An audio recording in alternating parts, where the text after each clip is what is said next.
Let's just dive right into this. Have you ever wondered why an average person can conquer, incredibly complex problems at work, but completely lose the daily battle against their own bed sheets?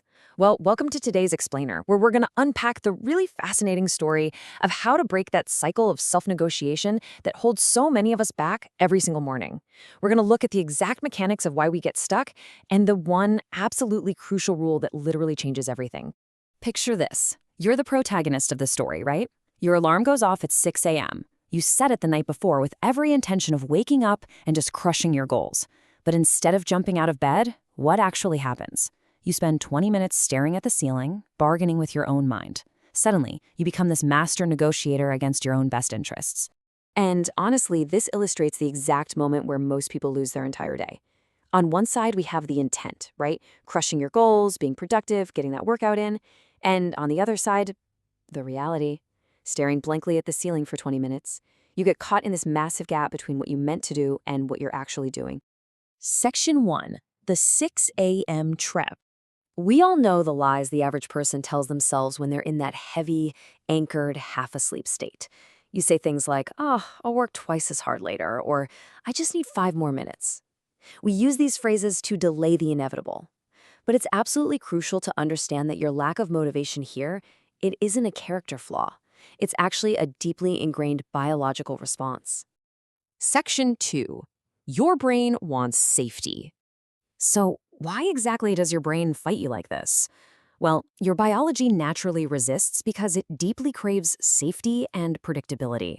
Your brain doesn't actually hate the hard work you have planned. What it really hates is the uncertainty. It fears the effort required to leave your comfort zone. Evolution literally designed your brain to keep you predictable and safe. This means it's going to act like an incredibly persuasive lawyer building a flawless case for staying in bed just to talk you out of taking action. Section 3. The first movement rule. But here is your secret weapon, the first movement rule. It means moving before you think, completely bypassing the brain's negotiation loop. To break the loop of the average stuck person, you have to realize that the hardest part of any task, whether it's hitting the gym, starting a side hustle, or literally just getting out of bed, isn't the actual work. It's that very first physical movement. You see, when you stay still, you give your brain space to negotiate an escape route. So, you gotta move before it can open its metaphorical mouth. Your only job is to interrupt that loop immediately. Don't think about the full plan. Don't think about the long, exhausting day ahead. Just stand up. The moment your feet touch the ground, the argument ends, because you've already started. Momentum isn't built with massive, heroic leaps out of bed. It's built with tiny, irreversible physical movements. Section 4. Using real shrinking. Now, your brain naturally resists massive, undefined goals because they just feel way too heavy and overwhelming. We often fall into this trap of fake shrinking, telling ourselves to, fix my entire life or study for 4 hours straight. That's a trap. You have to use real shrinking instead. Make starting feel almost pointless. Don't study for 4 hours, just open your laptop and write one single line. Don't plan a grueling 1-hour workout. Do exactly one push-up. Because once you walk through that tiny doorway, you'll find that continuing becomes almost inevitable. Section 5. Energy creates motivation. Okay, this right here is a massive aha moment. The myth is that you have to wait to feel motivated before you act. But the reality? Energy creates motivation, not the other way around. If you raise your physical energy first, the mental resistance to hard work automatically starts to fade away. So how do we practically do that?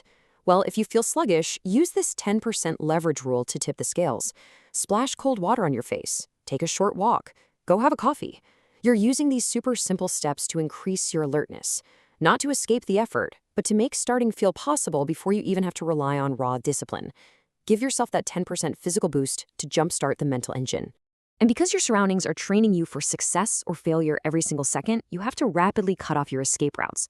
Try turning on grayscale on your devices, keeping your phone in a totally different room while working, or just treating your desk as a work-only space. Remember, addiction loves convenience. If the average person reaches for their phone first thing in the morning, they just handed their precious attention over to an algorithm designed to make them lose. Make distraction hard to access.